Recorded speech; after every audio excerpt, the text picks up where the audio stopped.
Hi, I'm Jackie. I am autistic with ADHD and a lot of sensory processing issues. I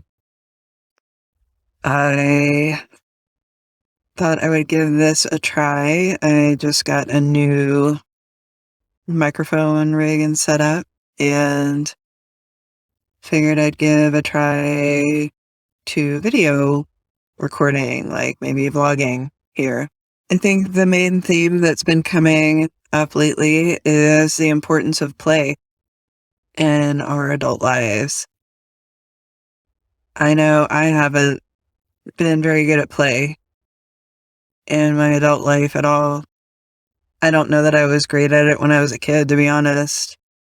I I played differently than the other kids that was around my age, and um, I like to play by myself and be quiet.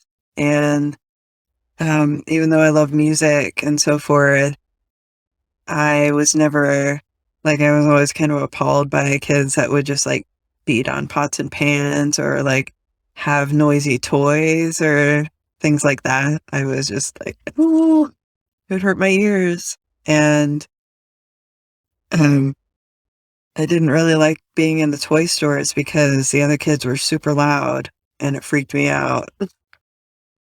And I didn't really get into music much until later in my life. And then I became a classical musician later in high school and into early college. But I realized recently that I always struggled to play with music.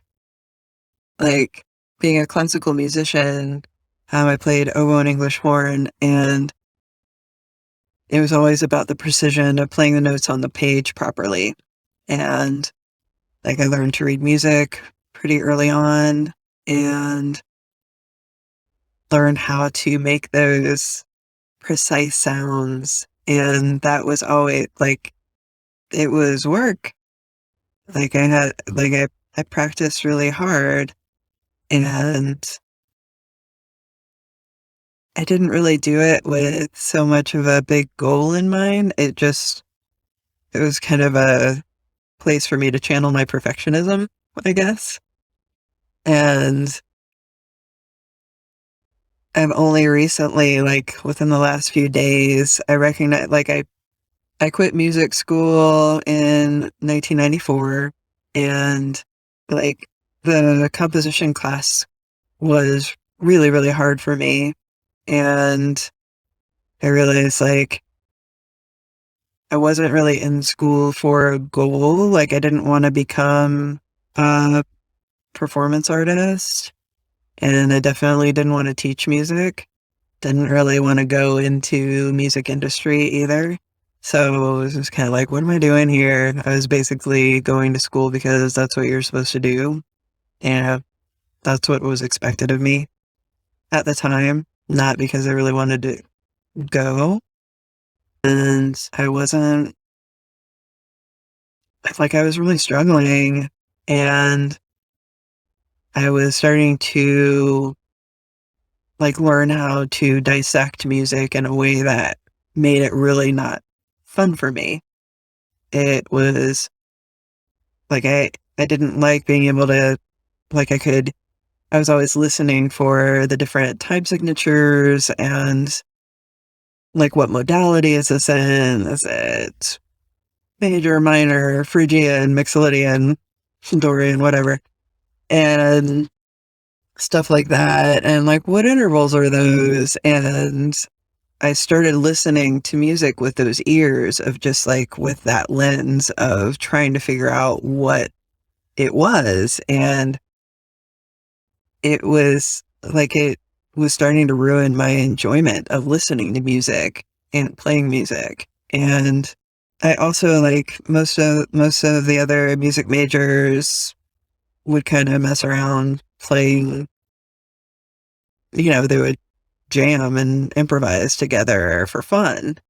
And that broke my brain. That was never fun for me. I did not enjoy improvising. I wasn't really able to do it. It was very hard for me. And I just always wanted to have notes on the page. I wanted to have the right way or the wrong way of doing something. And improvisation just felt like chaos to me, which is funny because like a huge part of my life is being led by my intuition, which rarely has much to do with what seems like logical and reasonable. And yet this thing that, you know, a lot of people would see is like intuitive and you just feel it and you go with what feels good. It just like I just couldn't do it. And so I recently, like a couple days ago, I ordered a little device called the Orba 2. It is it's a little grapefruit, half of a grapefruit looking thing that has like little pie piece shaped keys, and you can record any sound in the world and play it through this thing. It's a MIDI controller, and it's basically just like a little groove box, like a fun music plaything. And I'm really excited to start playing with that whenever I get it. But I decided to see what was out there software wise. Like, I haven't tried to do anything in the audio realm in over a decade, so out of all the loops there. And so I downloaded a couple. I'm using Windows machines right now, and downloaded a couple different ones to try, and they were really hard. That's like, I still have a Mac. I still have an old MacBook Air that I can use GarageBand on, but GarageBand doesn't really work the way my brain works. So I've tried with it, and it's just like, I think it's that same kind of like improvisation part of my brain that doesn't like that, doesn't do that very well. And while it might be very intuitive for a lot of people, it's just not for me. And instead of trying to, like, I've tried to make that work and get better at it and stuff. And I finally was just like, you know what? Instead of spending so much energy trying to figure it out, I'm going to try to find something that works well with my brain and feels actually intuitive to me. So I wound up going with, I tried Cakewalk, which was bought by BandLab in 2018, and that felt about the same as GarageBand did for me. It has a lot of tutorials and setup stuff to help, but that learning curve is just too steep for me.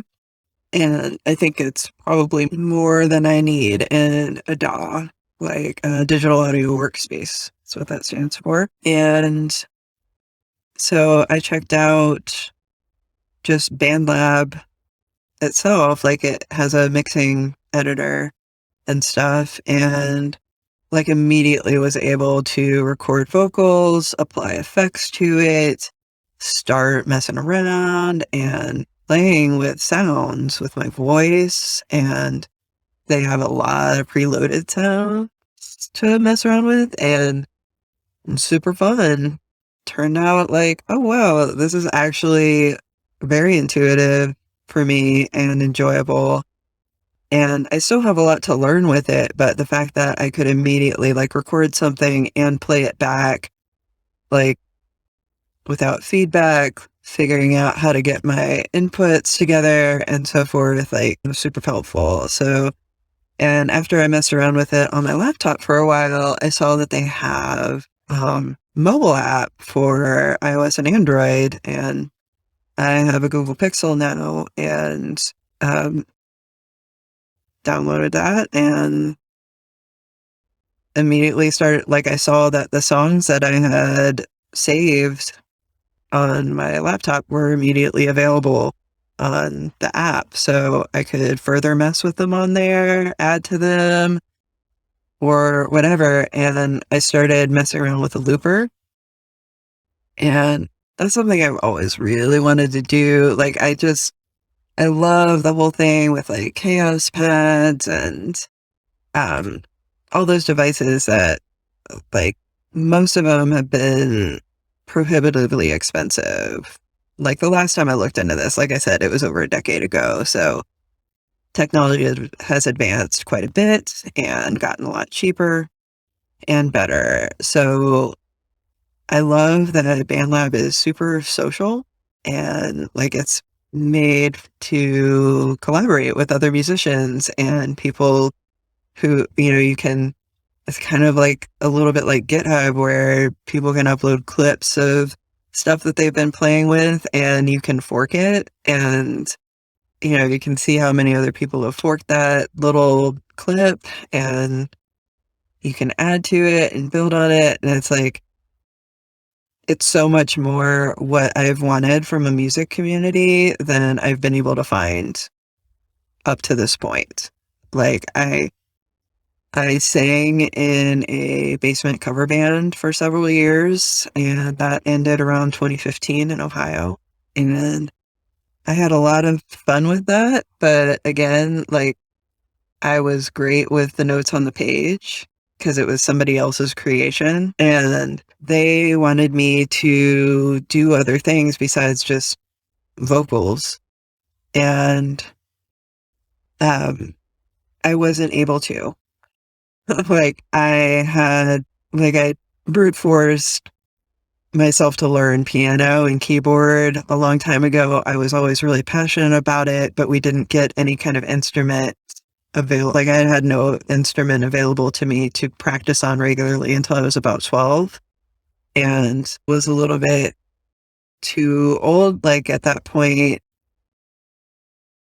whatever, like that malleable place that my brain had when I was a really little kid, like for learning new languages and like learning like big new things had kind of closed off. And I really struggled to learn how to put both of my hands together at the same time. It was very, very hard for me. And I would learn the left hand part and then the right hand part. And then I would have to put them together. And it was just a much different thing than like I learned initially to play flute and then I played oboe, where it's like, okay, it's your breath, embouchure, lips, position, and your fingering that makes the sound happen. And that worked a lot better for me. I was able to play just about any woodwind just fine. I could also play brass instruments, but that was a little more challenging for me. I didn't enjoy it as much. A lot of vibration, bigger sounds. And the band members wanted me to play keyboard. And they also wanted me to help like write music, like write original music. And again, I was just like, I don't do that. I am not a composer. My mind doesn't like to do that. It's not fun. It's really, really hard for me. And in their minds, it's just like, well, you don't do anything else. You're a singer, so you should be able to do something else. Like your hands are free. And I'm just like, my brain doesn't work that way. Like I can sing, and that is all. Like I can sing, but it's really hard for me to try and do something that alone is hard for my brain while I'm doing something else that takes a lot of my focus and like remembering lyrics, remembering cues, all that stuff. Like I had all the pieces of paper from the, like that I'd write my notes on and stuff. And I mean, as a classical musician, like I always had my music in front of me. I never had to memorize stuff. It was just like I could write whatever notes I needed that let me know when to take in and out breaths. And so I always wanted to have my music stand in front of me to just have that so I didn't have to work so hard to remember. And it caused me anxiety whenever they tried to take that away and wanted me to just do it by memory. And also when they wanted me to do other things. And at one point, they got a really nice like vocal effects pedal for me. Well, for me to use. It wasn't mine. Like a TC Helicon, like super nice one, but it was still just like it was a pretty steep learning curve for me, and I didn't have anybody to ask about it. And like, how does this thing work? Like, I had things in my head that I wanted to know how to do, but I couldn't really figure out how to make it happen a lot. And so that was really my last experience with anything like that. And I had my own vocal effects pedal that I got a little bit more into, but it was a much lower quality one. But it was purple. And, um, I don't know. I just haven't tried to play with music since, but like this thing with BandLab was really fun. You can download a ton of, looper packs and just like load them up and just like they're all perfectly synced and whatever. So it's like I can make my own backing tracks for my vocals. And so I mean, I still don't want to compose music. I still don't want to create music that way. Like I don't want to compose. I don't want to improvise exactly. But this is like this hits a different part of my brain. And it's like found a little back door to get in there and feel good. So I'm excited about these possibilities and just like messing around with it and letting myself be messy, letting myself make mistakes. And because it's like, it doesn't matter that I don't know what I'm doing. I'm just having fun. It doesn't matter if I ever even feel like sharing something that I create or upload. It's just like, I'm enjoying this process. And I live in an apartment in Seattle, kind of in the city a bit. I hadn't let myself be loud here at all. Like other people in the summertime, their windows open and stuff, and you can hear people playing their music loud or TV up loud or whatever. And I just had it in my head like, nobody should ever hear me. Nobody should ever hear me. Nobody should ever hear me sing or anything like that. And I was like waiting until I moved into a house again where I could control my environment better before I would allow myself to play anything and or sing. And I don't know, something happened while I went on a trip to the Oregon coast with my friend Carrie, and when I came back, I just felt like I could take up more space finally. And I was in the bathtub, which is one of my favorite places. I love baths so much. I love being in water. And I felt like singing. So I did. I just started belting out some of my old tunes that I used to play with the band and um, realized that like I can play with those songs that I learned if I want. I can I can record my own covers. I can like download karaoke tracks and mess around with them and create my own sort of backing tracks or whatever and put all sorts of effects on my voice if I want. Um, and just enjoy the process. That's a really big deal. Um, I also wanted to talk like that's like music plays. Like I didn't know that I could do it. It was there's so many things that I just never felt like I was allowed to do. And I'm challenging more and more of those as I recognize um, more of my autistic self, my ADHD self, my sensory processing self.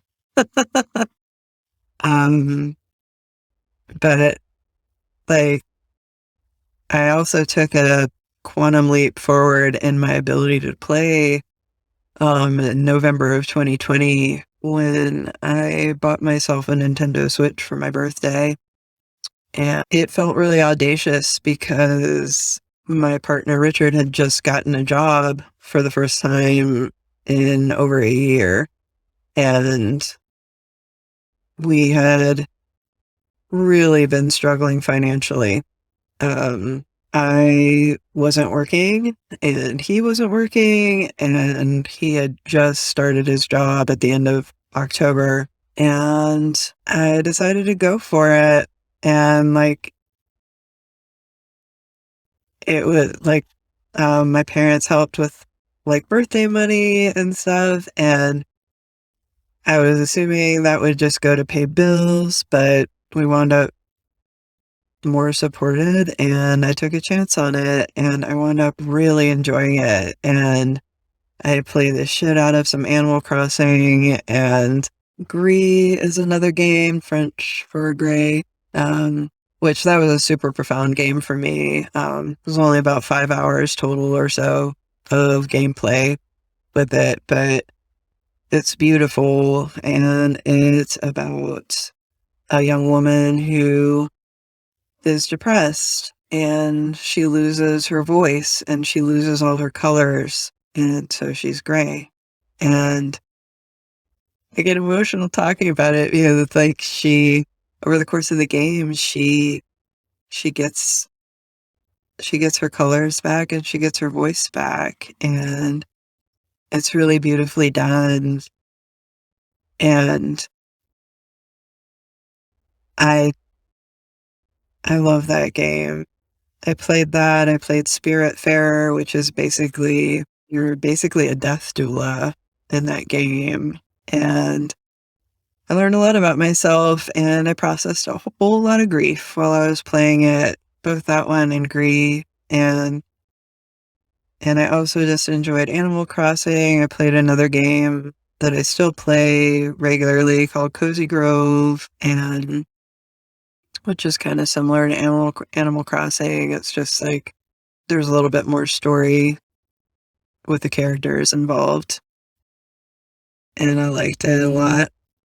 But like, I learned how to have play as part of like a regular part of my life again, and in a different way than I think I ever have, honestly. Like, when I was in my 20s, um, I got a PlayStation, and then I got a PlayStation 2, and I wound up playing my games. Like, I played Metal Gear Solid, like, super obsessively, um, and a couple other games where I would just, like, get locked in and play a lot. Like, I mean, before that, I played Doom and Quake and all that stuff too. I didn't really get into MMOs, um, MMORPGs or whatever. I didn't really do that for whatever reason, but played a lot of first person shooters and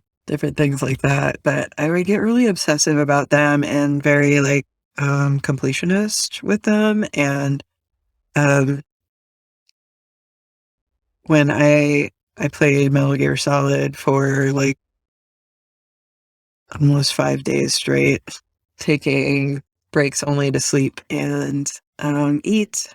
And after that, like, I was super crunched up, like my back, my neck, everything was so messed up because I just like sat there in front of the game for that long, just like playing it. And so I immediately, like, I just felt like I couldn't trust myself with gaming systems. So I gave it to my brother as a graduation present. Um, and when he graduated college, and was like, nope, can't do it.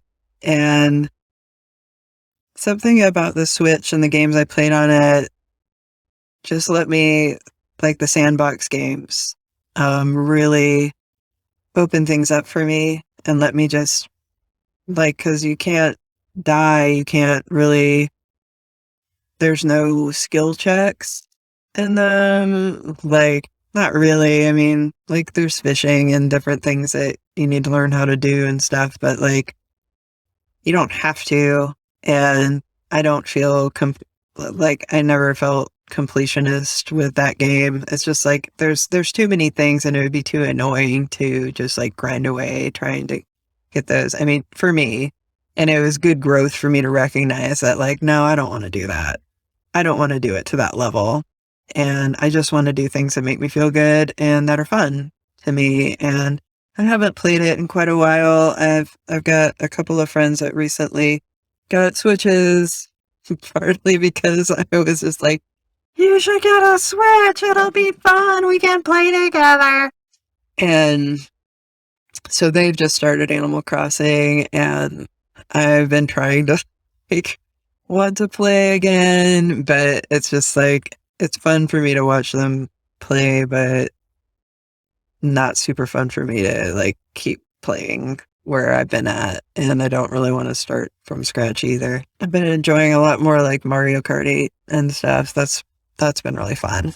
And games that are just like they're just silly, and it's like, yeah, they can be competitive, but I'm a very cooperative person. I don't do great when I'm competitive, and um I've tried to be a better, like, I'm great at collaborating with other people. I'm a big cheerleader for other people, and I've tried getting better at being collaborative just like with myself and versus competitive with myself.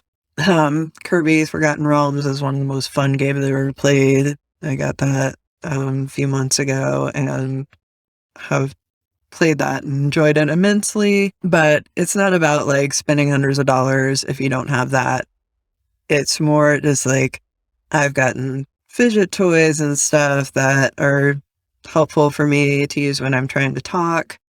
Um, I've been missing, like, I forgot to grab one before I came over here, so I've been doing weird crap with my hands, like underneath where the camera can see, but like that's part of stimming for me. Like I gotta have something in my hands that feels good. Or I just like feel like "Ah." But yeah, we take ourselves really seriously, and when we forget to play, it just affects everything. And like it seems kind of like audacious and wrong, like when you have deadlines and a bunch of stuff like on on you, like a bunch of pressure on you. It feels really audacious to just be like, go play a game, do something fun. But it's honestly really important. A lot of times when I've done that, by just like zooming out, pull back, and do something, like let my brain kind of decompress from whatever had that really tight hold on me, and just play for a while and let the other part of my brain take over and care about something else. It's just like, it really helps. A lot of times I'll have ideas pop in for whatever I was trying to actually accomplish. It just like frees things up. It frees up the log jam in my brain. So I don't get like a big migraine or headache, and just like lets things flow better. I think play is super important, especially for autistic and ADHD folks. Like doing things that we think are just for kids or whatever. It's like, um, with ADHD, like executive function is greatly compromised. And I think that's probably part of um, autism as well. And it's important to find things that help us with our executive dysfunction. And a lot of things that are designed for kids are better for us that way. It's like we can do some really complex stuff, but things that require higher levels of executive function can be really hard. I was watching a video from Jessica on the How to ADHD channel a couple days ago that talked about these things, and I will reference that wherever I post this. But yeah, she talked about using a cookbook that was geared towards teenagers, and that really struck me because I super struggle with reading recipes and cooking from recipes. Like, I don't know how to cook very well without them either, but like, I'll have to just like, I have to read the recipe all the way through first. And then I constantly have to read it like while I'm doing it.